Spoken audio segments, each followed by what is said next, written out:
স্বরাষ্ট্রমন্ত্রী, কোন রাজনীতিক, কোন নেতার পিছনে আমরা থাকতে চাই না। পুলিশকে স্বতন্ত্র করে দেওয়া হোক, পুলিশের আইজির কমান্ডে আমরা চলবো।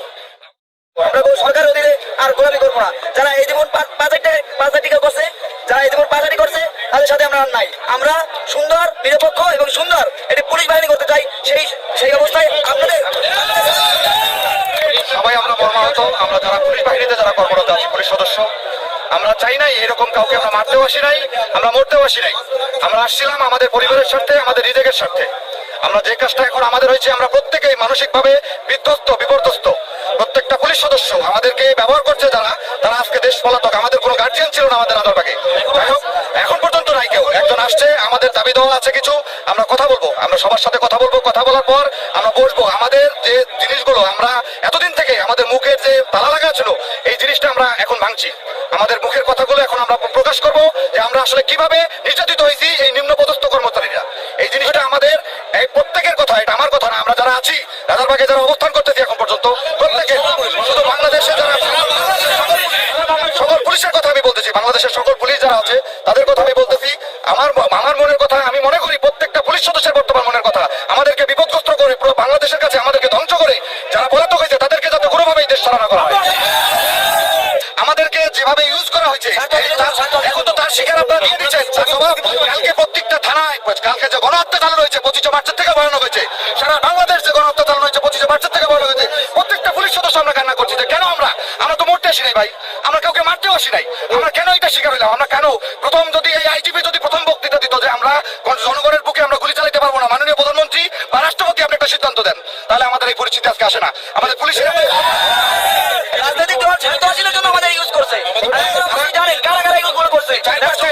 4-5টা এজেন্ট হিসাব করে দেন। বিপ্লব, আমাদের আইজিপি হারুন, এজেন্টের কারণে আজকে আমাদের এই পরিস্থিতি। আমাদের তাদের রাজনীতির চেয়ার ঠিক রাখার জন্য, তাদের অস্তিত্ব ঠিক রাখার জন্য আমাদেরকে সবগুলো মানুষকে বিপদগ্রস্ত করছে, সবগুলো মানুষের পরিবারকে বিপদগ্রস্ত করছে। এদের শাস্তি, এদেরকে আমাদেরকে যেভাবে কুত্তার মতো পিঠা মারছেন, এদেরকেও রাস্তায় কুত্তার মতো পিঠা। আমি বিশুদ্ধভাবে পুলিশ টেলিকম আমি চাকরি করি।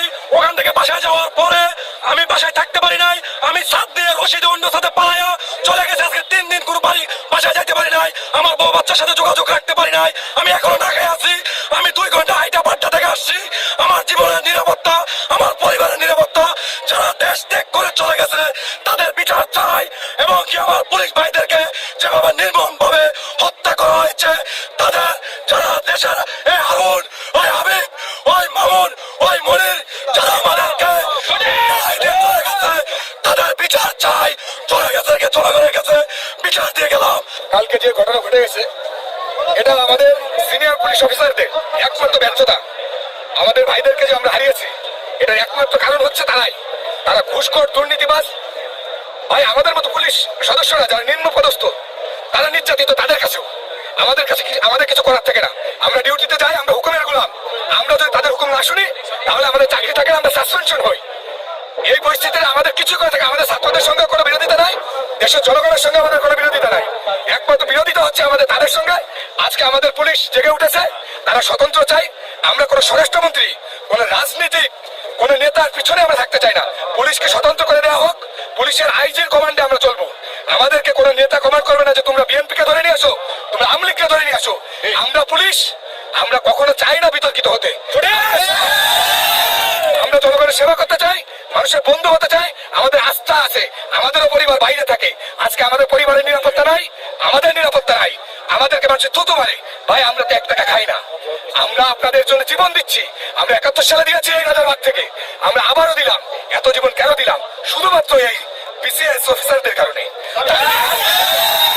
তারা কালকে পারতো, যখন সেখানে পালিয়ে গেছে, তাদের কাছে নিউজ ছিল, তারা পারতো আমাদেরকে সরিয়ে নিতে। তারা শুধুমাত্র একবার যদি বলতে পেরেছে তোমরা সরে যাও, আমরা সরে যেতে পারতাম।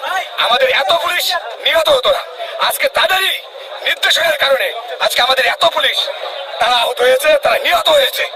আপনার প্রত্যেকটা থানাতে আগুনে পুড়ে আমার ভাইরা যেভাবে আছে, আমরা এখনো লাশগুলো পাই নাই।